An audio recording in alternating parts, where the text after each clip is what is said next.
오늘은 드디어 제2신앙고백서 마지막입니다. 30장인데 이 30장이 우리 시대와 딱 맞는 그런 상황이 됐습니다. 공직자에 대한 내용이기 때문에 우리들을 돌아보게 되는 시간인데, 국가의 공직자에 관하여 믿음의 선배들은 어떻게 가르쳤는지 살펴보는 시간을 가졌으면 좋겠습니다.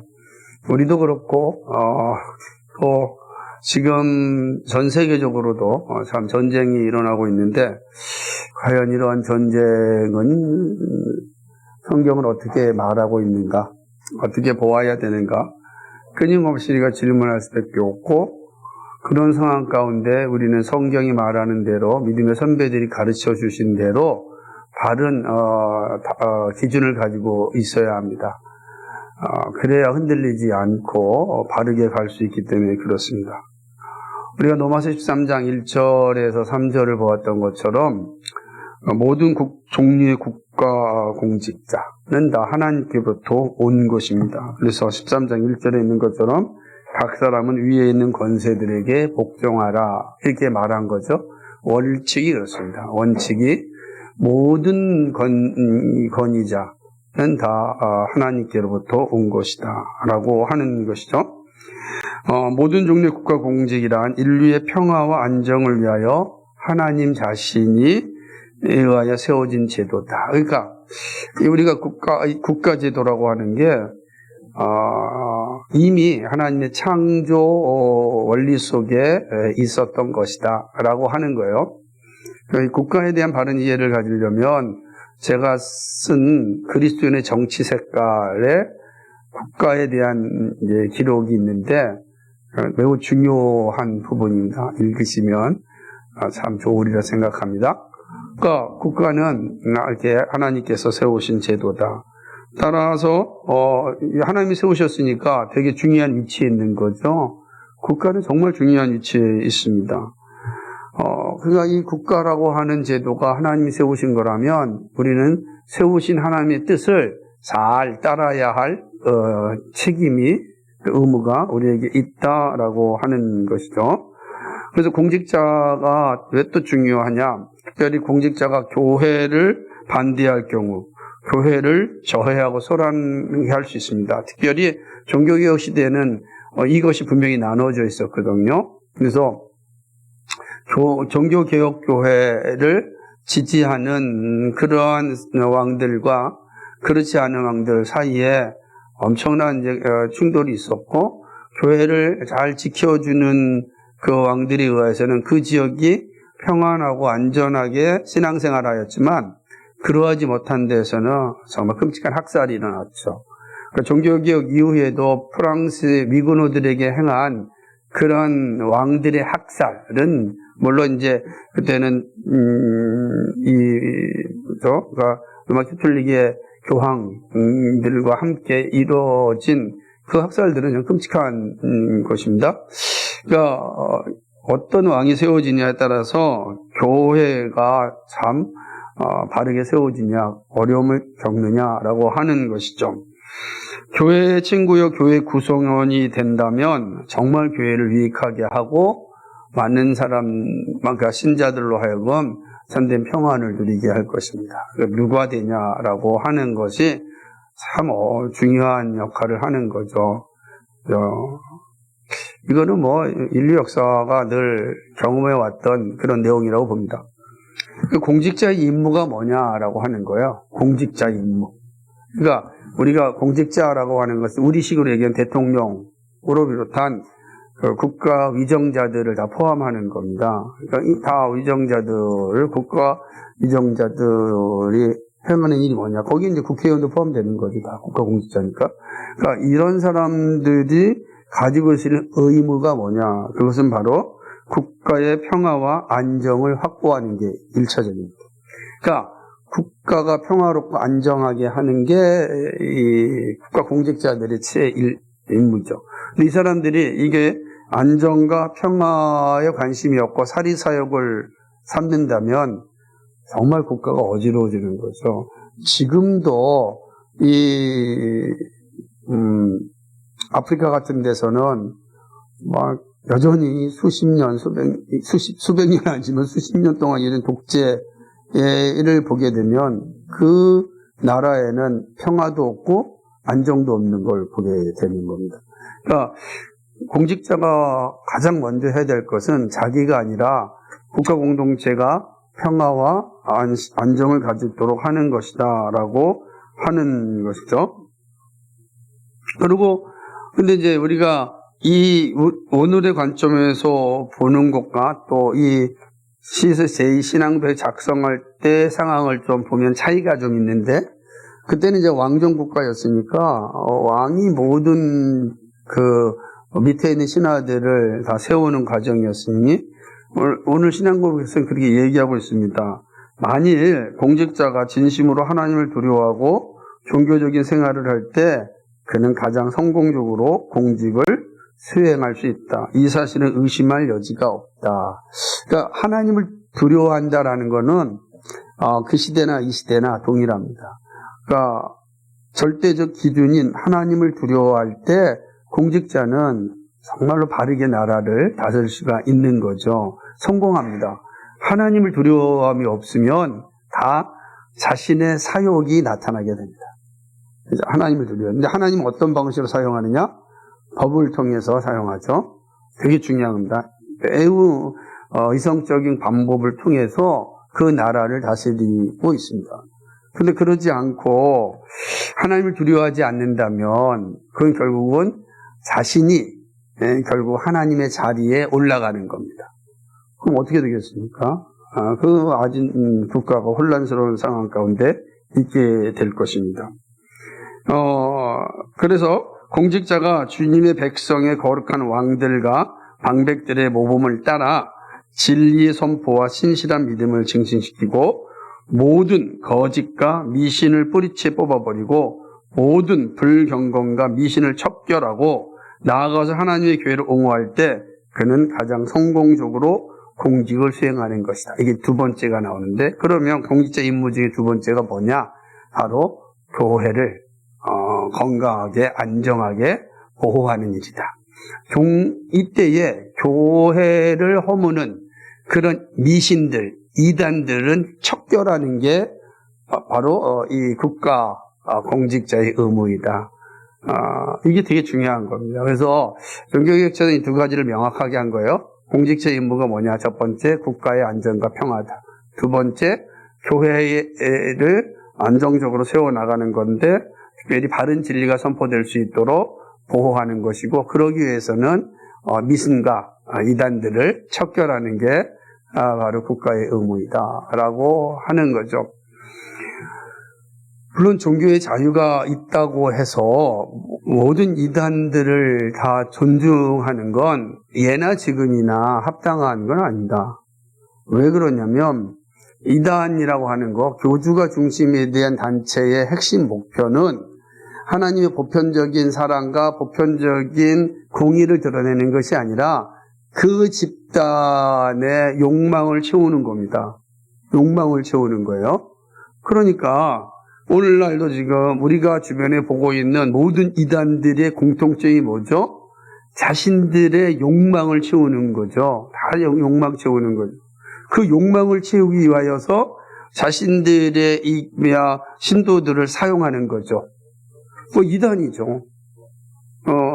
이거는 이게 완전히 정확히 인식해야 되니까, 국가의 공직자가 반드시 가지고 있어야 될 자세는 하나님의 뜻을 드러내는 거예요. 그건 보편적인 하나님의 가르침입니다. 그것을 잘 할 수 있도록 섬기는 게 국가 공직자의 책무이다라고 하는 겁니다. 이거를 잘 구분할 수 있어야 됩니다. 이해가 되시겠어요? 그러지 않냐면 우리나 이단이나 다를 게 없지 않습니까?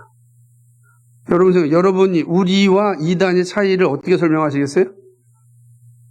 신학적인 거 오케이, 이해합니다. 우리는 알잖아요. 그러면 우리 밖에 있는 믿지 않는 사람들이 교회와 이단을 어떻게 구분할까요?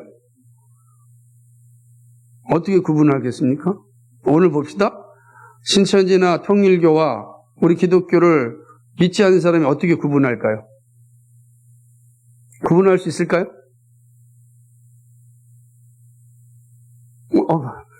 어디요? 김호진, 구분할 수 있을까요? 아니, 그러니까 어떻게 구분하냐고요, 차이를. 네? 그러니까, 관심이 없으니까, 관심이 없는 건 맞고, 관심이 없는 사람들이 구별한다 그러면은, 교회와 오늘날 통일교나 신천지와 우리 교회를 구분할 수 있다면 어떻게 구분할까요? 그렇죠. 모르는 게 정상이에요. 믿지 않는 사람들이 구분하기가 어려워요. 신학적으로는 그 사람이 신학에 관심이 없잖아요. 그죠? 신학적으로 교리를 모르잖아요. 그러니까 교리도 모르고 신학도 모르는데 어떻게 구분하겠어요? 그러면 밖에서 보면 우리나 신천지나 통일교나 차이가 없죠. 믿지 않는 사람 입장에 뭐로 통일돼요? 종교라. 그러니까 종교잖아요. 그러면 봅시다. 그럼 우리는 다 인정해야 됩니까? 이런 문제가 되는 거죠. 우리가 비판해서도 안 되고, 우리가 생각합시다. 신천지나 통일교를 비판 우리 하잖아요. 그죠? 왜 합니까? 우리 교회 문 앞에다가 신천지 아웃이라는 포스터도 붙여놨어요. 왜 하죠? 우리는 왜 하죠? 이 질문에 대해서 답을 가지고 있어야 됩니다. 왜 하죠? 이단이기 때문에. 정확한 거, 우리는 알잖아요. 이단이니까 우리는 척결하는 거예요. 자, 그럼 이제 이게 공직자로 넘어갑시다. 국가공직자가 이 문제를 놓고 결정해야 됩니다. 신천지와 기독교를 놓고 국가공직자가 결정을 해야 돼요. 임무에 보면은 국가공직자는 뭐라고 했어요? 이단과 미신을 있는 자들을 척결해야 된다 그랬잖아요. 그럼 어떻게 해야 되죠, 우리는 그럼? 우리의 입장에서는 누구를 척결해야 됩니까?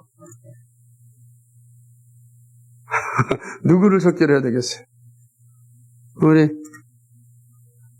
한번 보세요. 김경희 형제님 누구를 척결해야 되겠어요? 신천지를. 그럼 신천지 있는 사람한테 물어보면 그 사람 누구를 척결해야 된다 그럴까요? 신천지 있는 사람들은 누굴 척결해야 된다 그러겠어요? 예? 그지? 그러니까 우리는 저쪽을 이단이라고, 저쪽은 우리를 이단이라 그러잖아요. 잘 들으셔야 돼, 이게. 그럼 어떻게 될 거냐라고 하는 거죠. 우리가 먼저 왔는데 그래도 기독교는 200년 됐고 저기는 이제 생긴 지 몇십 년 안 됐으니까 이렇게 할 겁니까? 종교 전쟁이 이제 이렇게 일어나는 거예요. 서로가. 그러니까 우리는 서로를 이단이라고 하는 게 명확해. 그럼 우리가 왜 그러냐 할 때는 신천지 통일교는 타종교니까 일단은 빼놓고 신천지는 같은 기독교라고 하니까 그러면 그들이 말하는 것이 전통적인 기독교의 가르침에 맞느냐 안 맞느냐에 따라서 우리 싸울 수가 있는 거예요. 그죠? 성경을 같이 해석할 때 전통적인 기독교가 가져온 그 가르침에 합당하느냐? 그래서 이단이다 우리가 정죄를 했을 때 일반 법원에서는 그 전통적인 종교의 교리적 관점에서 평가를 해요. 그래서 우리가 이단이라 했더라도 법정에서 이기는 거예요. 저쪽이 전통적인 관점에서 볼 때 이단이 맞다. 이 되는 거예요. 그러니까 우리는 가능해요. 그럼 이제 믿지 않는 사람들 입장에서는 그 관심이 없으니까 기독교와 신천지의 차이점을 어떻게 드러내고 국가 공직자에게 요청하기를 미신과 이단은 척결하고 보편적으로 종교의 보호를 지켜야 된다 라고 할 때 어떤 점이 구분이 있어야 되겠냐라고 하는 거죠. 그럼 밖에서 볼 때요.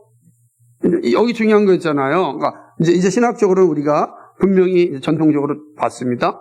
그러면 신학을 떠나서 보편적인 관점에서 볼 때 신천지와 이 통일교 문제를 국가에 요청할 수 있느냐 우리가.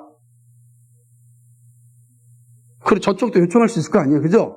요청할 수 있느냐 물어보는 거예요.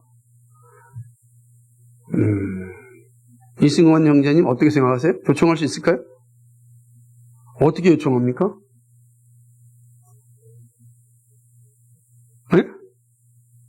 어떻게 요청하겠어요?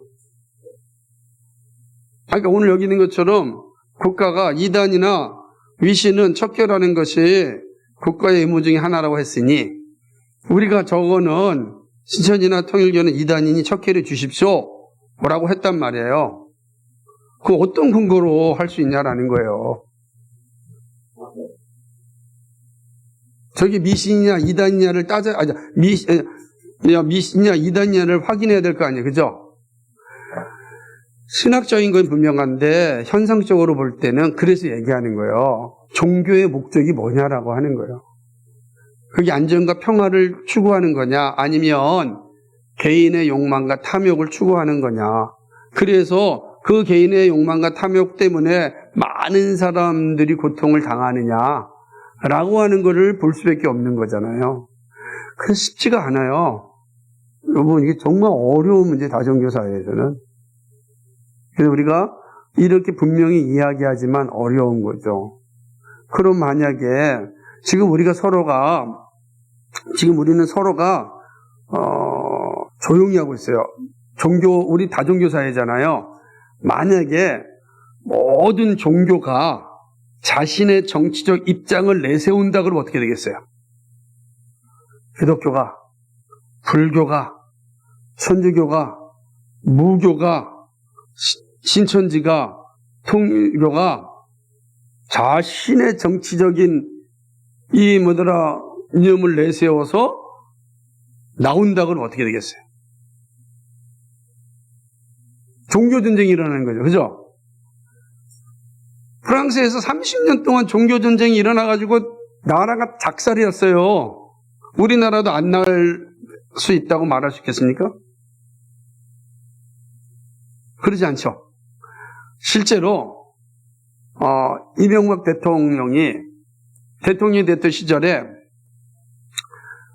서울시를 하나님께 봉헌한다라고 얘기했습니다. 그럴 때 어떤 일이 일어난지 아세요? 제가 국가인권위원회 가서 발표를 했을 때 너무 잘 알아요. 그 발표를 했을 때 그때에 스님들이 3사람이 나왔습니다. 발표자로. 그리고 그때는 서울시청에서 조계종을 비롯한 승려들이 끊임없이 데모했어요. 시위했어요. 당신이 무엇인데 서울시를 하나님께 봉헌합니까? 어떻게 생각하세요? 후지영지 웃었으니까? 그게 가능합니까? 봉헌한다는 거? 우린 너무 좋잖아요. 우린 너무 좋잖아요. 하나님의 도시가 됐으니까. 그런데 불교 입장에서 어떻게 되겠어요? 우습죠? 그 사람 입장에 볼 때는. 그래서 난리가 아니었습니다. 승려들이요, 어마어마하게 나오고, 진짜, 다들 또 머리가 또 이렇게 시원하신 분이 있으면 마치 그 중국 영화의 한 편을 보는 것 같은 모습이, 너무 무섭습니다. 결국 철회했잖아요. 그런 뜻이 아니다. 그럼 이제 여기 있는 거, 앞에 있는 거 뭐죠? 공직자 주대리는 국가 평화와 안정을 확보하고 보호하는 거. 종교 전쟁이 일어나는 거, 이거 막아야 되잖아요. 그러면서 또 뭐 돼요?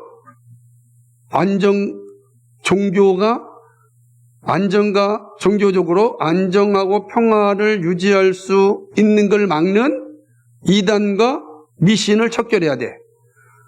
정부가 정말 쉽지 않죠. 쉽지 않은 겁니다. 그러나 이걸 하라고 정부를 세운 거예요. 그래서 쉽지 않으니까 우리가 할 수 있으면 우리가 대통령 하지. 쉽지 않으니까. 그런데 대통령을 공직자를 국회의원을 세워놨더니 국가를 혼란스럽게 만들어요. 국가를 혼란스럽게 만들고 싸움이나 붙이고 그럼 뭐가 망가진 거예요? 국가의 평화와 안정을 확보하고 보호하라는 것을 어긴 거잖아요. 그럼 어긴 공직자는 어떻게 해야 되겠습니까? 여러분이 큰 공직자만 생각하니까 그런데 작은 공직자로부터 한번 생각해 보겠습니다. 여러분이 여기 뭐라죠? 무슨 센터? 복지센터, 행복복지센터죠. 동사무소 저희 때는 갔어요. 가가지고 서류를 떼려고 합니다. 오늘 예를 들자면은 인감증명서 하나를 떼려고 합니다. 왔어요. 그랬더니 이 사람이 틱틱거리면서 뭐 가져왔어요? 기다려봐요. 그리고 1시간도 있다가 안 해주고 있다가 좀 더 기다려보세요. 그래 또 안 해줘. 내일 오세요. 그럼 여러분 어떡하겠습니까? 열 받잖아요. 그죠? 그 다음에 갔어요? 자꾸 갔어요? 그랬더니 어제 말한 대로 소리 떨어왔는데요. 내가 언제 그랬나? 내가 그런 거 말한 적이 없는데 다시 시작하세요? 그럼 여러분 어떻게 하겠습니까? 이제 점점 이제 머리가 열려지겠죠.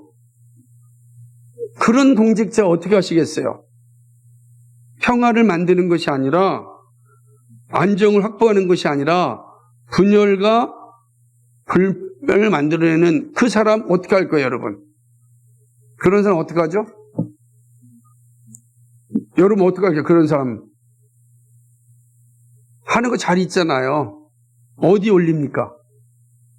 민원에 올리잖아요. 여러분 그게 작은 게 어떻게 되는 거예요? 큰 국가도 똑같은 거예요. 큰 국가. 그 역할을 감당하지 못하면 민원을 올리는 거예요.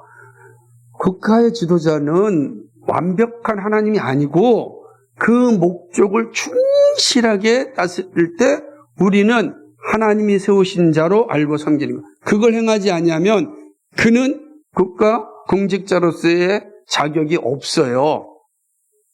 그럼 그만둬야 되는 거예요. 민원 넣어가지고 이 사람 다른 쪽으로 발령시켜주든지 그게 하는 겁니다. 자기가 세운 것. 이게 의미다라고 하는 거죠. 그래서 거기 보면 국가공직자는 이 당시에는 기독교 국가니까 그의 성에 하나님의 말씀을 가져야 되고 그 누구도 그 말씀에 위배되는 것을 가르치지 말게 해야 된다.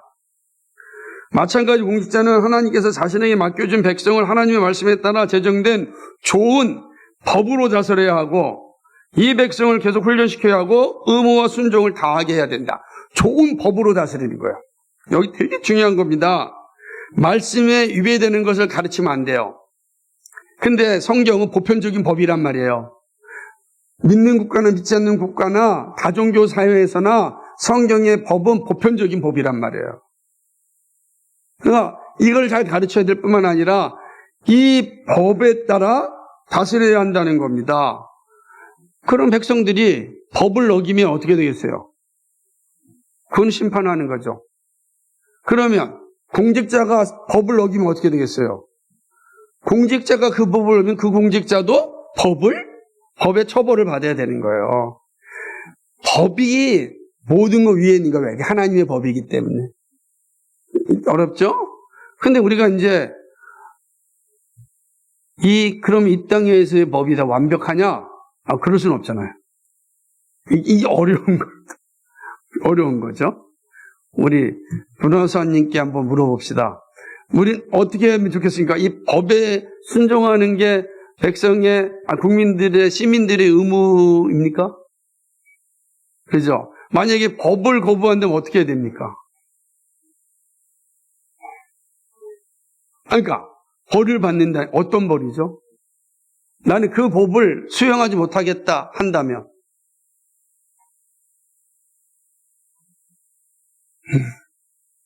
우리가 법을 수용하지 못하면 우리 스스로는 그 법이 다스리는 공동체에 있을 수가 없는 거예요. 우리 교회가 가진 이 법에 여러분이 함께하지 못하면 이 교회 안에 있지 못하듯이. 그러니까 뭐가 중요한 거야? 법이 중요한 거야. 법이 결정하면 그것은 받는 겁니다. 근데 법이 결정한 걸 받지 못하면 어떻게 되겠어요? 어려움이 있겠죠. 그래서 그 법이 옳으냐 그르냐를 또 따져보는 게 필요하죠. 그래서 1심제, 2심제, 3심제, 이번 헌법소원까지 있는 거잖아요. 정말 맞는지, 철저하게 법에 따라서 그게 맞는지 확인하는 과정을 갖습니다. 그러지 않고 자꾸만 이상한 사람들의 이야기를 듣는 건 아무 의미가 없어요. 우리는 법에 따라서 결정받는 훈련을 잘 배워야 돼요. 그래서 좋은 법관들, 좋은 판사들, 좋은 이 변호사들 잘 세워지는 게 중요하죠. 그 얘기를 하는 겁니다. 그래서 공직자는 공정한 재판에 의해서 일을 처리해야 된다. 공직자는 어떤 개인을 봐주거나 뇌물을 받아서는 안 된다. 공직자는 과부와 고아와 괴로움을 당하는 사람들을 보호해야 한다. 공직자는 큰 범죄자와 협작꾼과 야만인들을 징벌하고 추방해야 된다. 공직자의 칼을 가진 것은 다 이런 목적이다. 가난하고 힘든 사람들을 돕는 것. 그러나 협작꾼들, 이 불의한 자들을 심판하는 것. 심판할 때도 정직하게 그 법 조문에 따라서, 법 정신에 따라서 집행하는 겁니다. 그게 이제 공직자가 주어진 칼이에요. 우리 공직자가 이 일을 잘하면 그 나라는 평안하고 안정스러워요. 항상. 그러나 공직자가 이 일을 하지 못하면 나라는 어렵고 힘들어집니다. 역사가 그걸 증명하는 거죠. 그래서 공직자는 모든 행악자들, 치안 방해자들, 도적들, 살인자들, 억압하는 자들, 신선 모독자들, 거짓말쟁이 및 하나님께서 형벌하라고 처형하라고 명령하신 모든 사람을 향하여 칼을 뽑아야 한다. 공직자는 고집센 이단자들, 즉 하나님의 존엄을 쉼없이 모독하고 하나님의 교회를 어지럽히고 심지어 파괴하는 이단들을 진압해야 한다. 이제 이거는 다종교 사회가 아닐 때 더 강력하게 나타나는 것이고, 다종교 사회에서는 충돌하지 않도록 조정하는 역할을 국가가 해야 되는 겁니다. 그건 정말로 이런 범죄자들을 처벌하라고. 왜요? 국가의 평화와 안정을 확보하기 위해서 그런 겁니다. 이거를 잘 이해하지 못하면 우리가 이상한 논리에 빠져서 살아갈 수가 있다라고 하는 것이죠. 공직자의 임무는 여기입니다. 그래서 크게는 이 국가와의 평화와 안정을 확보하고 모든 종교, 이 교회가 안전하게 세워질 수 있고 평안하게 신앙생활할 수 있도록 돕는 역할을 하는 겁니다. 그런 거를 막는 모든 범죄를 향하여 정당한 재판으로 척결하는 거, 그게 국가의 일입니다. 그럼 여러분, 우리 국가는 어떤가 잘 살펴보시고 그의 근거에 따라서 우리는 처분해야 됩니다. 그러지 아니하면 우리는 갈팡질팡하는 거죠. 지금 우리나라가 얼마나 혼란스럽습니까? 지금 정확한 기준을 가지고 있어야 된다라고 하는 겁니다. 그래서 이게 상식인데 이 상식적인 내용을 명확하게 인식하지 아니하면 국가는 혼란스럽습니다. 그래서 여러분 이걸 아셔야 돼요. 국가는 정말 국민들이 상식적인 선을 잘 가지고 있으면 건강한 나라가 되었습니다. 그런 다음에 왜 이게 잘 정리가 된 중요하냐? 전쟁 때문입니다. 이제 전쟁이 생겨났습니다. 자, 우리나라도 언제든지 전쟁이 터질 수 있는 나라죠. 그죠? 그럼 전쟁을 개시를 누가 합니까? 전쟁 개시. 조성환 형제가 전쟁합시다 하면 전쟁합니까? 그럼 누가 전쟁합시다 하면 할 수 있습니까? 네? 대통령이 하면 되는 거예요. 대통령이 그 권한이 있는 거잖아요. 그러면 아무 때나 전쟁합시다 하면 되겠습니까? 자기 마음대로? 오늘 기분이 안 좋으니까 전쟁합시다. 그럼 되겠어요? 전쟁할 수 있는 권한은 있어요. 그런데 오늘 별 기분이 안 좋다. 내가 북한 보니까 별로 마음이 안 좋다. 전쟁합시다. 일본 놈들 우리에게 까부네. 전쟁합시다. 중국 봐라. 아니 어디 역사를 이렇게 함부로 해? 전쟁합시다. 할 수 있습니까? 어떻게, 우리 김호준 선생님, 어떻게, 할 수 있습니까? 누가? 우리 안 하고 있잖아. 그러니까 이제, 미국은, 미국 얘기니까. 그 얘기 하고 싶은 거예요, 또, 지금. 우리는 아직 안 하고 있잖아, 그죠? 그런데 그러면, 저 미국 트럼프 대통령이 갑자기 기분 나빠서 한 걸까요? 그건 아니잖아요, 말이죠. 그런 권한이 있지만, 그러지 않은겠죠. 이게 중요하다는 거예요. 권한은 있지만, 그 권한을 함부로 사용할 수가 없다는 거죠. 권한은 있어요. 그런데 그 권한은 정말로 함부로 사용할 수가 없는 거예요. 함부로 사용하면 뭐가 망가져요? 국가와 평화와 안정을 무너뜨리는 거죠. 함부로 사용하게 되면. 그래서 이 전쟁에 대해서 명확하게 성경과 선배들이 가르쳤어요. 한번 읽어볼까요? 잘 보세요. 이 문장을 잘 씁니다. 시작. 만약 전쟁에 의해서 백성의 안전을 보존하는 것이 꼭 필요한 경우 공직자는 하나님의 이름으로 전쟁을 집행해야 한다. 이게 핵심입니다. 백성의 전쟁을 통해서 백성의 안전을 보존하는 꼭 필요한 경우 전쟁을 집행해야 된다.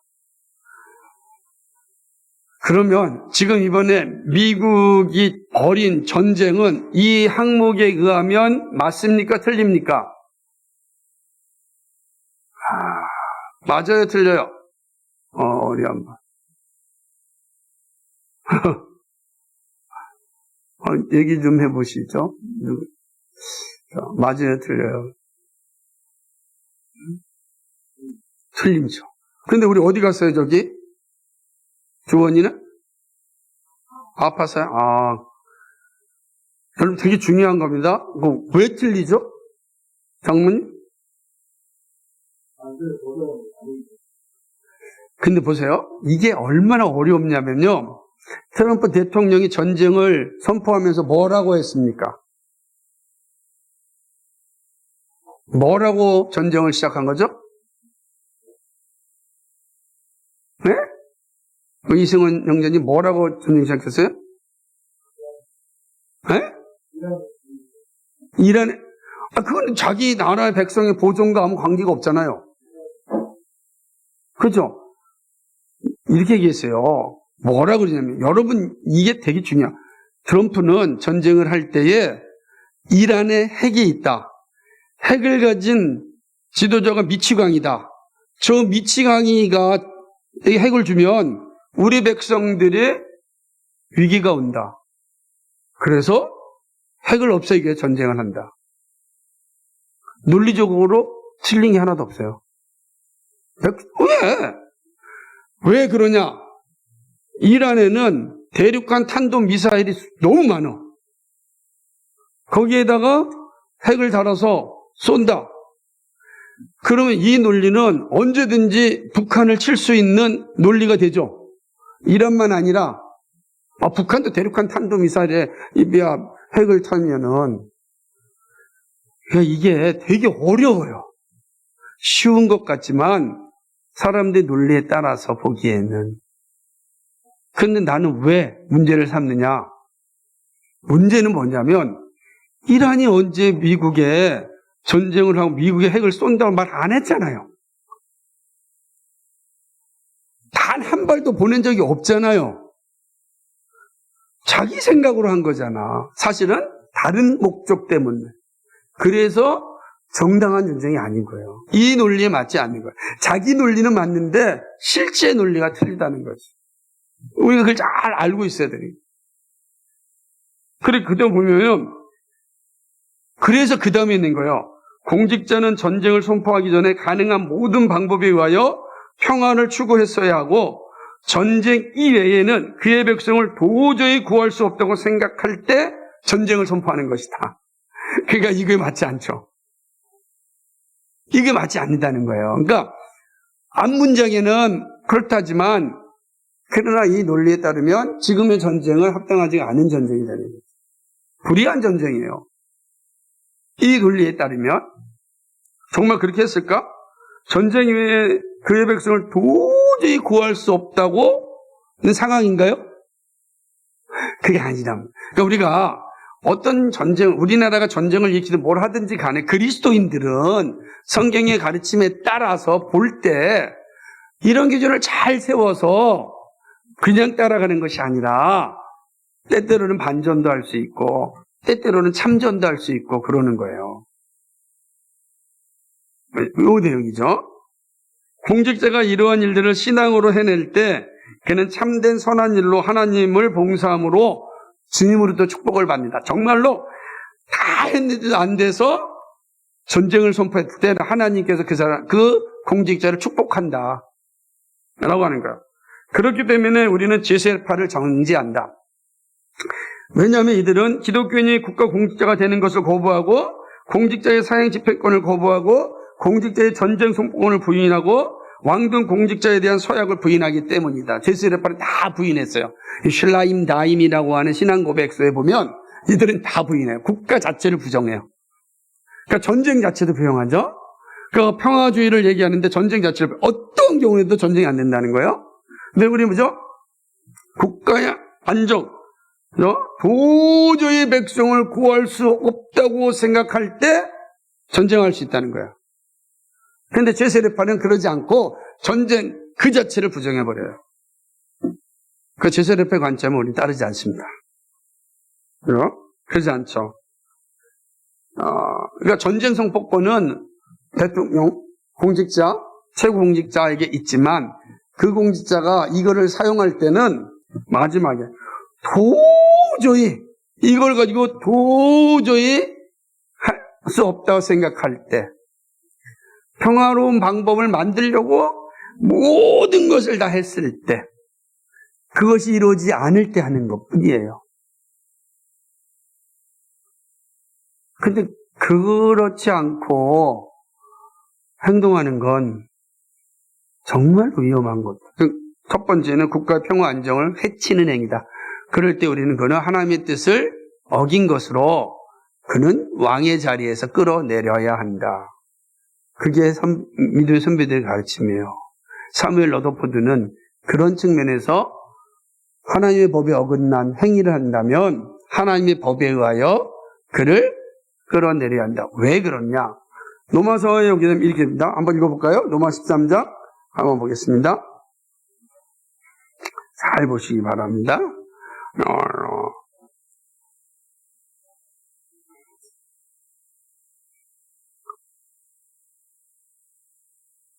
4절입니다. 시작.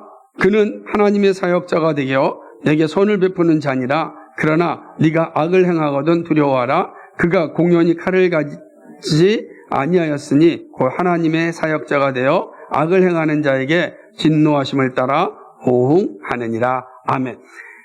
뭐라고 얘기하냐면 이 권세 잡은 자들을 하나님의 사역자라, 이걸 대사라 그래. 대사. 하나님의 대사. 하나님의 대사는 하나님의 뜻에 따라 행하는 거예요. 그죠? 미국의 주미대사 그러면 주미대사가 가가지고서 전쟁 선포에 할 수 있어요? 못하죠? 주미대사가 할 수 있는 건 누구의 명령을 따라서? 본국 대통령이 허락을 하면 하는 거예요. 예를 들자면 모든 국가공직자, 대통령을 비롯한 모든 국가공직자 누구라고요? 하나님의 대사들이다, 사역자들이다. 그 사역자들은 하나님이 정하신 대로 국가 통치를 해야 되는 거예요. 거꾸로. 자, 그럼 어떻게 합니까? 대통령이 미국 대사한테 야, 오늘 저기 캘리포니아 영사관에 가가지고서 그 영사관에 있는 일들을 보라 그랬어요. 그랬더니 주미대사, 뉴욕이 있잖아요. 주미대사가 아니 난 싫다고. 그리고 캐나다로 갔어요. 그 주미대사 어떻게 해야 됩니까? 그 주민대사 어떻게 해야 되겠어요? 그거는 대통령의 명을 어겼잖아요. 대사로서의 자격이 없죠. 대사직이 박탈당하는 겁니다. 끌어내린다는 거예요.